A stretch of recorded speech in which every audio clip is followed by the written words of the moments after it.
Margarita Nicolás de Cadena Raza 620.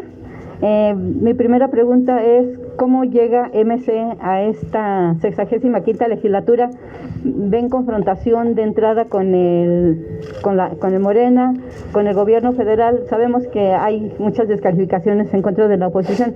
¿Qué van a hacer ustedes? ¿Cómo hay que mediar para que los primeros trabajos salgan bien?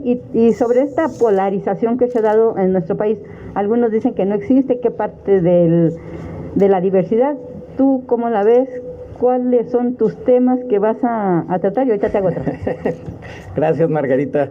Pues Movimiento Ciudadano decidió en las últimas elecciones ir solo, sin ninguno de los bloques, sin ninguna alianza. Y decidimos ir solos para, con toda puntualidad, con toda precisión, decirle al electorado cuáles eran nuestras causas, cuáles eran nuestras razones y lo que venimos a defender.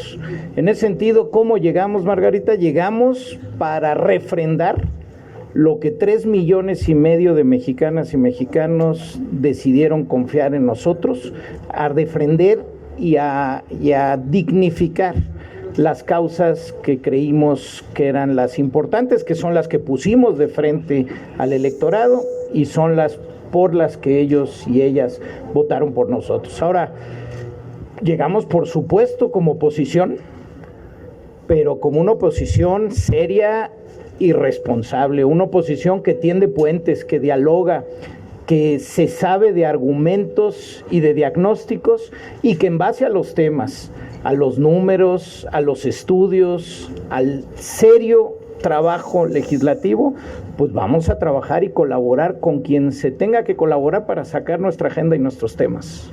En el tema de salud sabemos que es uno de tus fuertes. ¿Cómo van a enfrentar, cómo van a trabajar, sobre todo con lo de la epidemia por COVID-19 aquí en nuestro país? Los recursos para salud, que son muy importantes y que se le ningunean en el presupuesto federal, ¿cómo lo van a defender? Y tus temas, ¿cuáles serían? Gracias. Muy bien, pues trataré de ir telegráfico, pero en efecto, el tema de salud lo divido en dos partes. Lo primero, la pandemia todavía no termina, estamos viviendo la tercera aceleración, traemos los números máximos de contagio que hemos tenido a lo largo de estos últimos años y necesitamos reiterarle al gobierno que su gestión en materia de la pandemia ha sido pésima y que necesitamos en este momento todavía corregir la ruta porque esta pandemia va a estar con nosotros todavía mucho tiempo. Por ejemplo, el gobierno nunca ha querido mandatar el uso del cubreboca en lugares públicos cerrados. Esto lo tendríamos que haber hecho hace mucho tiempo. Desde el legislativo, pues trataremos de enmendar la plana. Segundo, vamos a llamar a la creación de una comisión independiente que revise la gestión del gobierno federal y los gobiernos estatales en materia de la pandemia. Alrededor de 600,000 muertos. No es algo que los mexicanos, las mexicanas podamos olvidar. Necesitamos con toda seriedad, con toda independencia y claridad hacer una revisión de cómo se manejó la pandemia, porque la rendición de cuentas es fundamental para poder pensar en lo que sigue. Segundo, en materia de salud, estamos en un momento muy crítico del sistema. Con la decisión de desaparecer el sistema de protección social en salud y su brazo operativo, el Seguro Popular, con la destrucción del sistema de abasto de medicamento, estamos en un momento muy serio y ahí pues vamos a trabajar para ir construyendo y le tomamos la palabra completa al Ejecutivo Federal. Vamos a construir el sistema danés de salud. Hay que empezar a partir de las reformas a la Ley General de Salud que son necesarias. Vamos a trabajar, Margarita, en el tema presupuestal. Esta crisis que ya venía se agudizó profundamente con la pandemia y no se va a recuperar la economía de nuestro país por arte de magia. Necesitamos un presupuesto de estímulos para el 2022, para el 2023 y para el 2024. Vamos a estar muy cerca de la discusión presupuestal para tratar de incidir y hacer entender que necesitamos más recursos si queremos salir adelante. Vamos a estar en los temas medioambientales y de energías limpias. México ha dado pasos para atrás, necesitamos volver a rectificar e ir en camino correcto no solo nuestra responsabilidad con el planeta, sino es lo lógico, es lo inteligente. Vamos a acompañar la agenda de las mujeres, es impostergable y los últimos años han sido claros en ello, y vamos a defender con toda puntualidad las instituciones de la democracia mexicana. Siguiente pregunta de Elia Castillo, El Heraldo.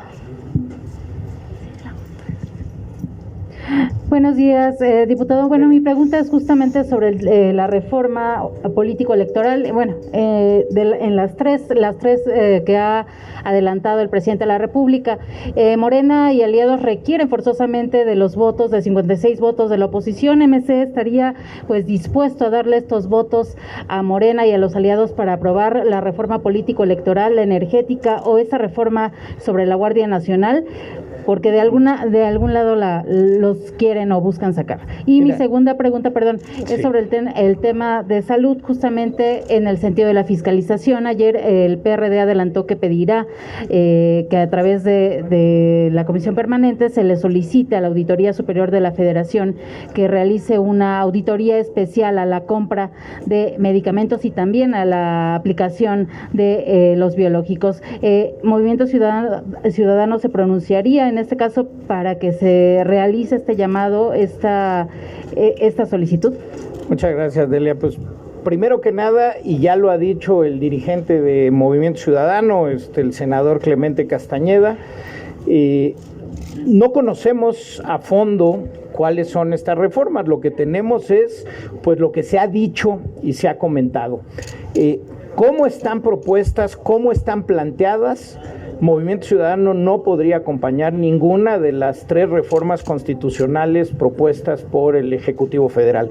No creemos que una reforma electoral sea no solo necesaria, sino prudente en estos momentos. Segundo, el tema de la militarización de la Guardia Nacional, pues Movimiento Ciudadano se ha opuesto desde un principio. La propia reforma constitucional manejaba un tema temporal, así que no podríamos acompañarlo, y por supuesto que no podríamos acompañar una reforma eléctrica que nos llevara al monopolio, a las energías fósiles y cada vez más lejos de poder volver a agarrar camino para tener un país que en su matriz energética se transforme en los próximos años en energías limpias. No podríamos acompañar.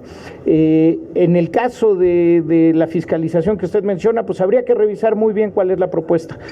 Como ya le decía la compañera Margarita, pues tenemos muchos temas en este momento que atender en materia de salud. Es urgente que demos la vuelta porque todavía hay vidas que salvar, y creo que ahí es donde tendríamos que abocar la primera parte del gran esfuerzo. ¿Qué medidas desde el legislativo podemos corregir de lo que ha dejado de hacer el Ejecutivo Federal y la autoridad sanitaria? ¿Y cómo llamamos a una rendición de cuentas con seriedad, sin venganzas, con seriedad, porque este país lo merece? Los deudos de esas casi 600,000 mujeres y hombres que han fallecido en este país, y más de la mitad que no debieron de haber fallecido, merecen una rendición de cuentas con toda seriedad. Siguiente pregunta, David Galván, de UNO TV. ¿Qué tal, diputado? Hola, buen día. Quisiera preguntarle acerca de cómo queda la postura o posición del grupo parlamentario de Movimiento Ciudadano. La legislatura pasada tenían 24 integrantes, ahora van a ser 23, se mantienen más o menos en los mismos números. Sin embargo, pues esta cuestión de que no se integraron a la alianza con el PRD, con el PAN y con el PRI, pues le da un poco más de soltura para la gestión, a lo mejor para ir por las reformas y no tanto en los acuerdos previos de coalición. Precisamente usted hablaba de una oposición en la cual pues mantendrán pues este rechazo que han tenido a las políticas de gobierno federal, pero también cierta apertura a pues escuchar las propuestas del Ejecutivo. Entonces, ¿qué tanto margen les da el hecho de no haberse constituido como esta alianza opositora? Y por otra parte, usted estaba como mencionado como posible coordinador, finalmente pues parece que no quedó como tal, pero decían que iba a estar sobre la Comisión de Desarrollo Urbano. ¿Cuál sería su interés en caso de presidir esta comisión y hacia dónde cree que se tienen que enfocar los esfuerzos del partido en esta materia? Gracias. Gracias, David. Pues primero, en efecto, somos 23 diputadas y diputados, un grupazo además. Si ustedes revisan la experiencia que hay acumulada en el grupo parlamentario de Movimiento Ciudadano, es un grupo realmente que merece la pena para dignificar. Yo decía, hoy le preguntas en la primaria a las niñas y a los niños qué quieren ser de grandes, y no hay muchos que te digan que quieren ser diputadas y diputados. Creo que hay que dignificar, que hay que replantear el papel tan importante que juegan los representantes. Creo que el grupo parlamentario de Movimiento Ciudadano está llamado a poder representar ello. Segundo, yo te quisiera decir que es bien interesante que Movimiento Ciudadano es el único grupo parlamentario que tiene una subrepresentación. Es decir, Movimiento Ciudadano gana un poquitito más del 7% de la votación federal nacional. Eso en un sistema donde la representación se trasladara de manera directa, pues estaríamos hablando de 35 diputadas y diputados. Somos, y pues con las reglas actuales, pues la subrepresentación nos toca a nosotros. Pero ¿qué tenemos al haber ido solos? Que vamos con toda libertad, que vamos, como decía, a defender nuestras causas, a defender lo que de frente al electorado dijimos que iban a ser nuestras prioridades. Las vamos a trabajar con seriedad, y sí, estamos como oposición, pero responsable, y el diálogo es factible, así como le platicaba a Delia que pues las reformas electorales, la reforma a la Guardia Nacional y la reforma eléctrica son temas que no los podríamos acompañar como están planteados. Pues por supuesto, si el Ejecutivo Federal mandara una reforma para crear un ingreso mínimo vital para todas las mexicanas y los mexicanos, pues por supuesto que lo vamos a acompañar, pues son los temas en los que hemos estado. Entonces, sí tenemos esa, te diría, esa independencia de defender nuestras causas y lo que dijimos que íbamos a defender. Y respecto a la Comisión de Desarrollo Urbano... Mira, yo creo que eso hay que esperar a que se den los diálogos necesarios. Mis temas, por supuesto, pues como lo he comentado pues son los económicos, presupuestales, es el tema salud, es el tema energía y medio ambiente. En ellos estaré trabajando. Siguiente pregunta, Jimena Mejía, de Grupo Imagen. Buenos días, diputado. Preguntarle, usted menciona que van a ir con quien tengan que colaborar para sus proyectos de partido, de bancada. ¿Esto incluye ir con Morena y aliados para garantizar presupuestos de Nuevo León y Jalisco en 2022, como han manifestado algunos integrantes de bancada de la alianza a la que pertenecían y que pues se han sentido un poco traicionados porque no continuaron? A ver, yo creo que parte del ejercicio parlamentario y de la responsabilidad parlamentaria está en la negociación y en la capacidad de dialogar basado en evidencia, y creo que se puede dialogar y negociar siempre y cuando no se comprometan tus principios, tus valores y las causas que vienes a defender. En ese sentido, pues creo que el diálogo es lo que más nos conviene. Ya hablábamos en otra pregunta de la polarización que existe en el país. Creo que bien nos conviene como país empezarnos a preguntar cuáles son los temas fundamentales en los que todos deberíamos de tratar de converger. Sobre esos, pues que haya diálogo y que haya negociación. Siguiente pregunta, Fernando Damián, de Milenio. ¿Qué tal, diputado? Buenas tardes. Hola, Fernando. Me gustaría profundizar en el tema de la comisión que se encargaría, por propuesta suya, de investigar, de esclarecer el manejo de la pandemia COVID-19. La naturaleza de esta comisión sería una comisión de investigación de la Cámara de Diputados. ¿Cuáles serían los alcances que a su juicio debe tener este grupo de trabajo? Y concretamente, sobre el caso del subsecretario Hugo López-Gatell, ¿qué es la respuesta que él debe dar a este Congreso de la Unión? Pues por esos 600,000 muertos que estoy seguro, muchos de ellos eran muertes evitables y serían atribuidos a él. Por favor. Mira, el tema de la comisión es algo que tiene que ir avanzando. Ya tenemos algunas líneas porque en otros países del mundo se han dado estas comisiones. Una de las piezas fundamentales es que verdaderamente sea una comisión independiente, es decir, no una comisión integrada por por personas vinculadas a algún partido político o donde se pudiera entender que existe algún interés particular por politizarlo. Creo, insisto, que aquí de lo que estamos hablando es de la rendición de cuentas para las y los mexicanos, y por eso el carácter de independiente. Se han creado en otros países donde se llama especialistas, donde se llama expertos, y son ellos los que emiten una resolución de la valoración y evaluación que se hace de la gestión que tuvo un gobierno o los gobiernos en su conjunto. Y yo no le pondría nombres propios al asunto.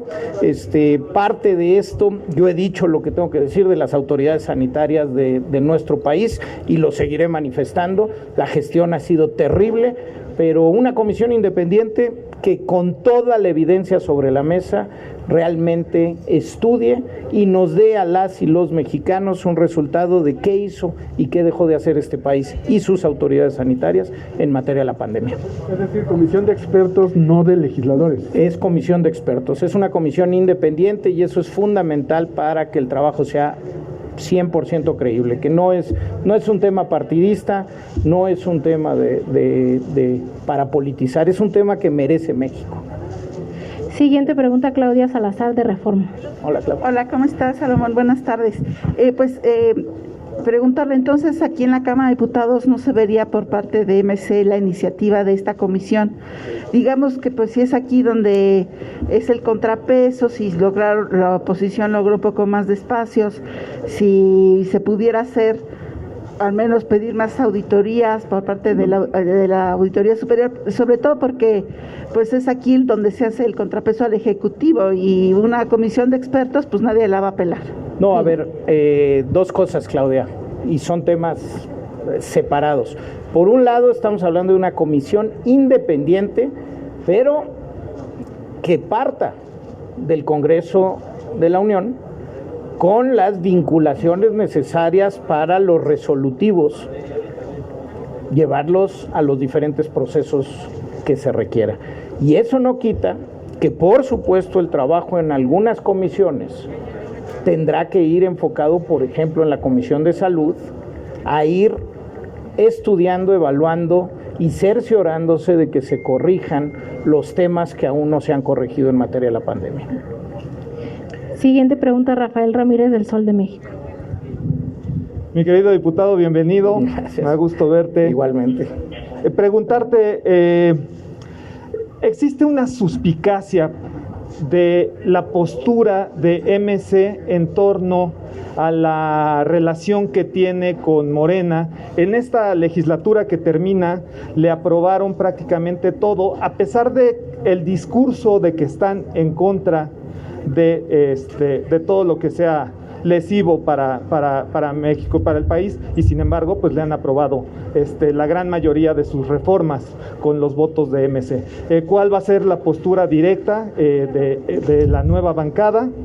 Y preguntarte también, tú que fuiste el asesor económico de Ricardo Anaya en el proceso de 2018, ¿cuál es tu punto de vista acerca de estas acusaciones que la Fiscalía, el citatorio que ya le envió a Ricardo Anaya la Fiscalía General de la República?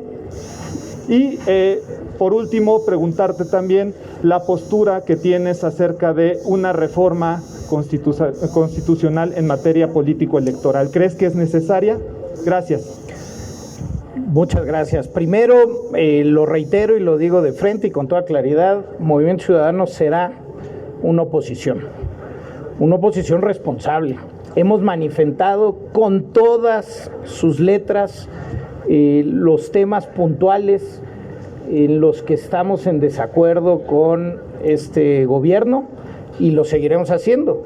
Y por supuesto, en materia de los temas a votar, pues hay que hacer una revisión, porque pues muchos de los temas que se votan en el Congreso, pues son temas a veces hasta procedimentales. Pues no puede uno votar en contra de temas procedimentales o de el día de pues no sé qué, pues ¿por qué vas a votar en contra? Entonces creo que lo que hay que revisar con toda seriedad, y te darás cuenta que en los temas verdaderamente importantes, donde se necesitaba una oposición responsable al gobierno, Movimiento Ciudadano estuvo ahí con los argumentos y con sus votos en contra.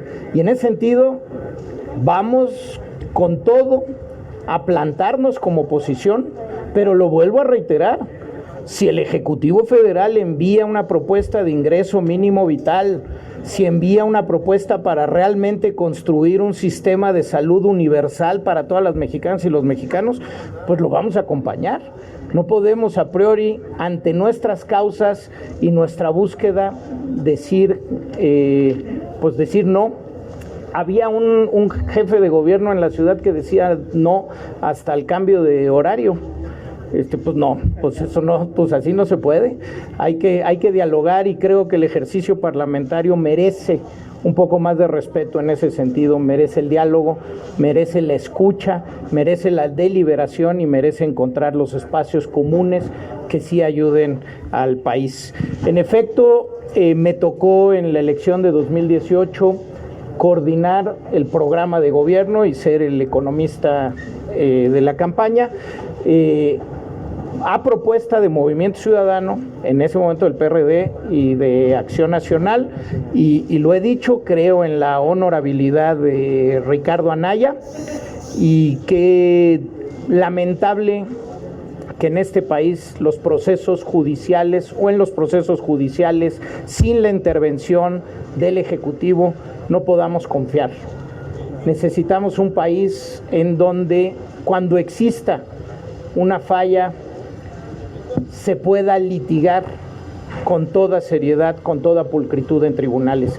Qué lamentable que hoy no pueda ser así, pero pues hacia allá es el país que tenemos que construir. Una última pregunta, diputado, de Jorge López, de 24 horas. Gracias, diputado. Buenas tardes. Gracias, buenas tardes. Preguntarte, publicamos el día de ayer y de hoy un tema sobre la farmacéutica Gilead, que obtuvo contratos por poco más de 10,000 millones de pesos cuando no había tenido ninguna participación en sexenios anteriores. Es una farmacéutica que tiene patentes en VIH, para hepatitis C, y ayer la Comité de Moléculas Nuevas le aprobó el uso de Remdesivir. Entonces me gustaría saber tu opinión, tú que estás en este tema, porque tengo entendido que este medicamento la ONU no lo desautorizó para el tratamiento de COVID, pero bueno, pues ya consiguió A ver, no conozco a la farmacéutica, sí conozco del Remdesivir.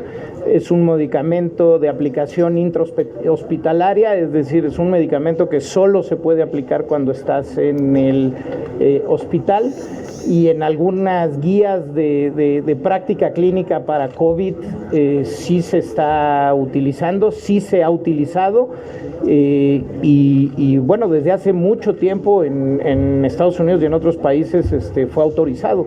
Entonces, no vería por qué no se debería de autorizar en México, y pues ahí sí ya las compras pues tienen más que ver con procesos que tengan que ser transparentes.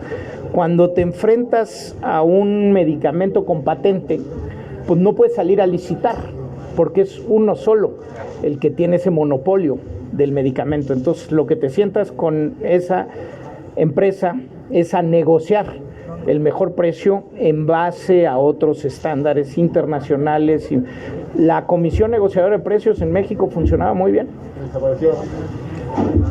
Me quedo ahí. Muchas gracias a todos, nos estaremos viendo seguido. Muchas gracias.